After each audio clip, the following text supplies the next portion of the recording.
넷플릭스를 보면서 제가 드는 생각, 그런 걸 한번 말씀을 드려보고 싶은데, 네.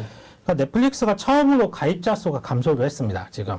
그러면서 실적 발표 후에 시간에 걸려서 한 25% 이렇게 좀 급락이 나오고 있는데, 이에 따라서 오늘 미국 나스닥 선물이 하루 종일 마이너스 영역에 머물러 있고, 그 영향으로 국내 증시도 상당히 좀 어려운 하루를 좀 보냈죠. 넷플릭스가 주는 시사점은 한 두 가지 정도로 말씀을 드릴 수가 있을 것 같은데, 첫 번째는 성장이 나오지 않는 성장주가 과연 시장에서 어떻게 평가를 받을 수 있는지 이 부분. 그러니까 OTT 시장의 경쟁이 갈수록 치열해지고 있잖아요. 그러면서 그동안 가입자 수 증감률, 그러니까 증가율 자체가 좀 떨어지고 있었어요, 넷플릭스가. 이거를 Q에 대한 성장을 시장에서는 의심을 하고 있었는데, 넷플릭스는 그동안 구독료를 올려가면서 가격을 올려가지고 그렇죠, 피해 상승을 좀 버텨내고 있었죠. 실적도 수익성은 순이익은 생각보다 나쁘지는 잘 않았어요. 나왔어요. 근데 맞아요. 이제 가입자 수가 줄었다. 맞습니다. 네. 그 말은 뭐 러시아 쪽에서 빠졌다고 하는데 그걸 감안하더라도 성장이 멈췄다. 2분기도 그렇게 썩 좋은 2분기가 구독자 안 수가, 좋았고, 구독자 수가 그렇게 늘어나는 건 아니거든요. 그러니까 가격이라는 것이 언제까지 올릴 수 있는 것도 아니고 무한정으로 올릴 수는 없는 거잖아요. 그러니까 다른 경쟁 업체들이 제 시장에 막 진입하고 있으니까 가격 저항을 느낀 소비자들이 떠나는 모습을 보이고 있는 거고, 이 OTT 시장도 결국은 블루 옵션 시장에서 레드 옵션으로 좀 바뀌어 가고 있구나. 그렇죠. 경쟁이 치열하죠. 맞습니다. 이런 부분을 좀 생각하게 됐습니다. 이런 경험은 과거에 되게 많았어요. 우리가 생각을 해본다라고 하면 대표적으로 이제 스마트폰이 처음 나왔을 때 관련 부품사들 얼마나 주가의 퍼포먼스가 좋았습니까? 막 10배씩 가고 뭐 난리도 아니었잖아요. 근데 지금 그 좋았던 스마트폰 부품주 중에서 상장 폐지된 종목들이 정말 많고, 그리고 지금 주가 수준이 굉장히 안 좋은 종목들도 굉장히 많은데, 화장품도 마찬가지예요. 결국 화장품도 중국 시장이라는 게 열리면서 상당히 뜨거운 관심을 받았지만, 결국 중국에서도 로컬 업체들이 이 시장에 진입을 했고 경쟁이 치열해지다 보니까 성장이 정체되고 시장에서 좀 외면을 받게 됐죠. 물론 이제 앞으로 넷플릭스가 어떤 신성장 동력을 찾아낼지 그건 모르겠으나, 현금이 워낙 많은 회사잖아요. 그러니까 뭔가를 하겠죠, 현금을 가지고. 그래서 뭔가 신성장 동력을 찾아는 내겠지만, 그 전까지 우리가 본다라고 했을 때, 성장이 끝났을 때 시장에서 어떤 반응을 보여주느냐, 이렇게 무섭게 반응이 될 수가 있다라는 부분을 한번 느꼈고요. 두 번째 시사점은 그러니까 팬데믹이 드디어 진짜 종식되는 것 같아요. 팬데믹이. 그러니까 넷플릭스가 코로나 팬데믹 때 가장 수혜를 많이 받았고 가장 성장을 많이 했던 그렇죠. 대표적인 그런 기업이었잖아요. 네. 근데 지금 이제는 방구석에 눌러 앉아서 영화나 보고 드라마나 보고 이런 게 아니라 밖에 나가서 친구들과 만나라는 얘기거든요, 지금. 고수부지 가서 그렇죠. 치맥해야 돼. 네.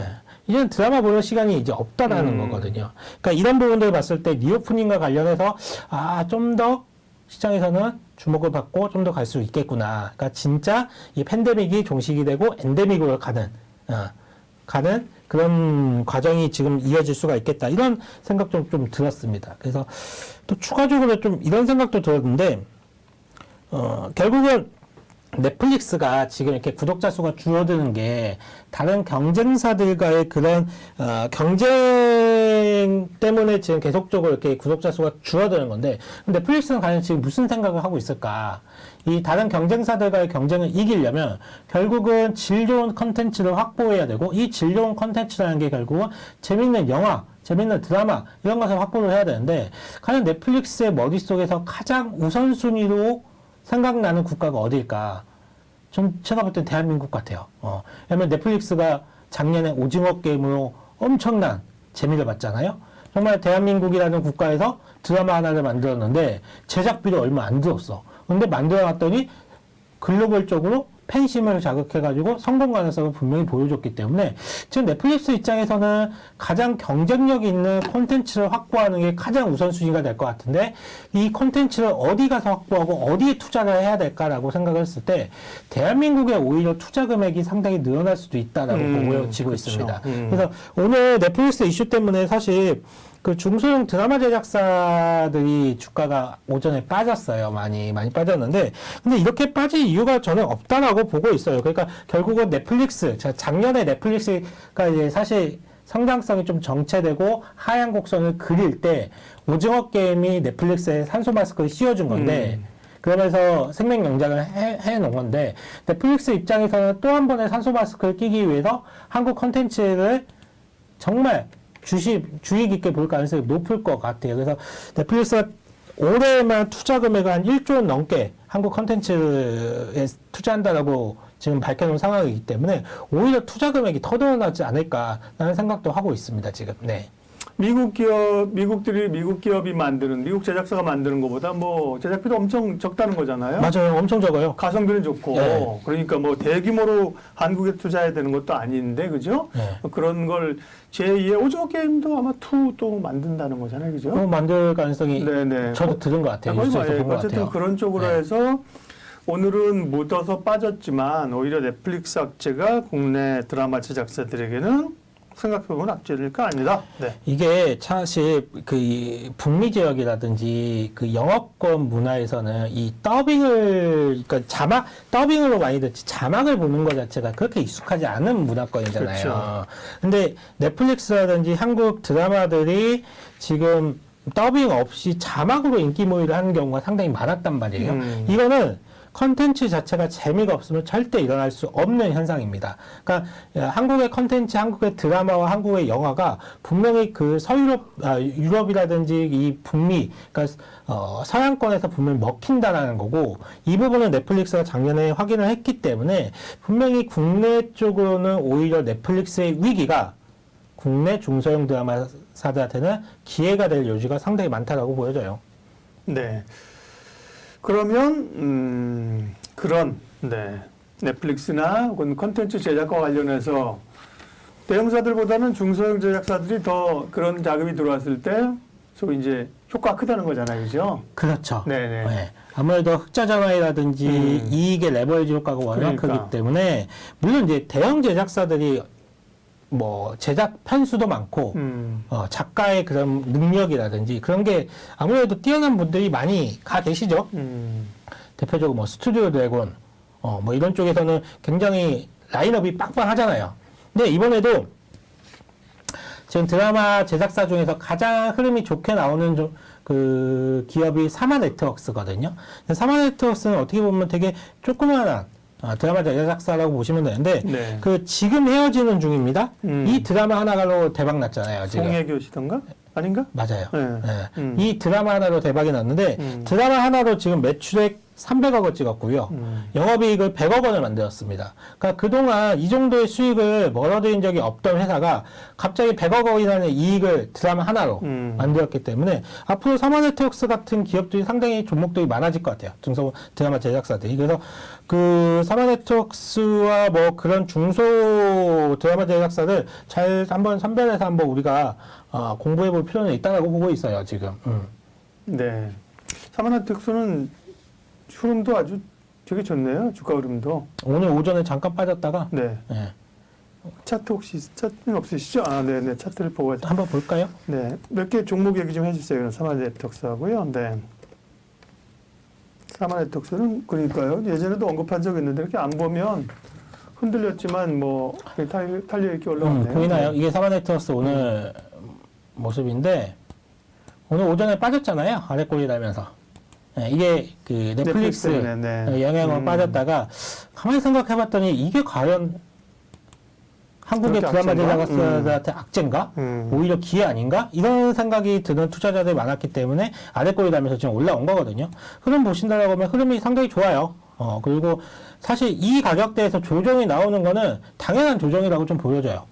왜냐면 고가에서 이때의 고가를 넘어가기 위한 매물 소화 과정을 보기 때문에 사실 오늘의 조정은 상당히 좀 약이 되는 조정이라고 좀 보여지고 있고, 사마네트웍스의 흐름은 앞으로도 좀 계속 좋아질 가능성이 높다라고 보고 있고요. 네. 또 하나 종목 한번 드라마 제작사 말 나온 김에 한번 보면 최근에 제가 보고 있는 종목은 레몬레인입니다. 이거는 잘 모르시는 분들이 많으실 거예요. 상장한 지가 얼마 안 된 회사거든요. 이 레몬레인 같은 경우가 이제 잘 아실 만한 드라마가 성균관 스캔들 이 드라마를 얘들이 제작을 했습니다. 그래서 위지빅자에서잖아요. 맞아요. 네. 그래서 작년 말에 유가증가 시장에 이제 상장한 새내기 주라고 좀 할 수가 있는데 이게 작년 말에 상장하고 이때 올 초부터 해가지고 이 상장과 관련된 차익 매물들을 대부분 다 소화를 했다고 보고 있습니다. 소화를 하고 지금 주가가 한번 상승을 하고 지금 쉬고 있는데 레몬레인이 눈에 들어오는 이유는 말씀하셨지만 이 회사의 최대 주주가 위직 스튜디오다. 예. 그리고 그룹 계열사 간의 시너지 창출 효과가 굉장히 클 수가 있다. 컴투스가 있고 맞습니다. 컴투스, 위지윅, NP, 레몬레인 그죠? 맞습니다. 네. 이게 그러니까 결국은 드라마 제작이라는 것도 결국 IP의 싸움이거든요. 지적 재산권. 얼마나 좋은 IP를 가지고 얼마나 좋은 기술로 이걸 구현해 내느냐. 이게 흥행의 이제 성공의 열쇠라고 좀 할 수가 있는데 그런 면에서 레몬레인은 굉장히 IP가 잘 갖추어진 그런 계열사에 지금 속해가 있어요. 그래서 위즈익 스튜디오라든지 MP라든지 이런 기업들 같은 경우에는 그 특수 제작 능력 이런 거에는 우리나라 그쵸. 거의 예. 가장 선두주자라고 할 수가 있기 때문에 아무래도 계열사기 때문에 제작 비용을 많이 좀 세이브를 시킬 수가 있죠. 그래서 제작 비용도 단축된다는 수가 있고 그리고 가장 중요한 거는 드라마 제작 기간이 줄어든다는 거예요. 계열사를 이용을 해서. 그러면 제작 기간이 줄어들면 뭐가 좋느냐? 사실 드라마 제작사가 제작 기간이 줄어든다? 이거는 제조업으로 따진다라고 하면 제조 원가가 줄어드는 거죠. 캐파 증사랑 똑같습니다. 같은 기간에 두 편, 세 편을 찍을 수 있으니까 이건 캐파 증서 효과하고 똑같은 얘기예요. 그래서 레몬레인 같은 경우에는 다른 드라마 제작사들과는 좀 차별화된 요소가 분명히 있기 때문에 한번 드라마 제작사에 대해서 관심이 있으신 분들은 이 회사를 한번 주목을 해보시면 좋으실 것 같고요. 좋아요. 이름도 좋잖아. 레몬레인 그죠? 네. 그리고 이 올 하반기에 또 드라마 하나 나올 게 있어요. 제가 알기로는 JTBC 그쪽에서 나올 건데 송중기 씨 주연으로 네. 뭐 재벌집 막내 아들인가 이런 이름이 있더라고요. 영국 그 만화 원래 만화인데 그거 아닌가? 아 웹툰인가요? 제가 웹툰을 기반으로 한 건지는 확인을 못 해봤는데 네. 송중기 씨가 나오기 때문에 그 여성들의 팬심을 분명히 좀 자극할 수가 있다라고 보고 있고 그리고 JTBC가 드라마 요즘 잘 만들잖아요. 그렇죠. 예. 스카이캐슬도 JTBC 거였고 네. 그리고 그 뭐였죠? 그 한소희 그분 나왔던 네. 부부의 세계인가? 네. 그것도 JTBC 거. 그러니까 JTBC가 상당히 최근에 드라마를 히트치는 드라마가 상당히 많았는데 이번에 송중기 씨가 주연으로 한 이 재벌집 남자들, 뭐 재벌집 막내 아들 이 드라마도 좀 기대도 해볼 만한 좀 요소라고 좀 보고 있어요. 네. 상하네트웍스 레몬레인. 네. 또 한 기업인데요. 하나 더 말씀을 드리자면 드라마 제작사들 이렇게 말씀을 드렸지만 이게 영덕오일을 간다라고 하면 최근에 이제 드라마를 만들기 위해서 말씀을 하셨지만 뭐 웹툰이라든지 웹소설을 기반으로 해서 드라마화가 많이 되고 있잖아요. 그렇죠. 그래서 이쪽 웹툰 쪽을 본다라고 하면 몇 개 회사들이 있죠. 대표적인 게 이제 DNC 미디어. DNC 미디어가 있는데 얘는 최근에 조금 이슈거리가 있어요. 그러니까 조금 노이즈가 좀 있는 게 이 M&A와 관련된 이슈가 좀 있어서 그런 뉴스가 한 번씩 나올 때마다 이렇게 튀거든요. 지금. 그러니까 이거는 드라마 그 웹툰과 관련된 본업의 이슈라기보다는 본업 외적인 이슈로 지금 주가가 막 움직이고 변동성을 키워나가고 있기 때문에 이거는 조금 조심할 필요성은 있는데 본업만 본다라고 했을 때도 이 웹툰과 웹소설 쪽에서는 굉장히 경쟁력 있는 회사다라고 말씀을 드릴 수가 있겠고 또 하나 본다라고 하면 이 회사를 말씀을 드리고 있는데 키다리 스튜디오. 저는 차라리 이 회사가 좋을 것 같아요. 키다리 스튜디오 보신다라고 하면 지금 주가 올라간 게 거의 없잖아요, 지금. 근데 키다리 스튜디오 같은 경우가 작년까지 그 레진 코믹스를 좀 합병을 하고 그리고 자체 플랫폼을 좀 확대를 하면서 외형 성장에 굉장히 공을 들였던 작년까지 그렇게 좀 많은 외형 성장을 보이기 위해서 노력을 했던 회사거든요. 그렇다고 하면 올해는 작년에 그렇게 노력했던 그 결과물을 하나 둘씩 확인할 수 있는 그런 해가 좀 될 것 같아서 키다리 스튜디오를 한번 말씀을 드리겠고요. 그러니까 올해 얘들 준비하는 게 좀 많은 것 같아요. NFT 사업이라든지 그리고 이 웹툰을 기반으로 한 게임 개발 뭐 이런 것들을 지금 준비하고 있기 때문에 키다이 스튜디오도 한번 우리가 뭐 주가 올라간 게 없으니까 부담 없이 좀 보셔도 이 가격대에서는 저는 괜찮다라고 좀 보고 있어요.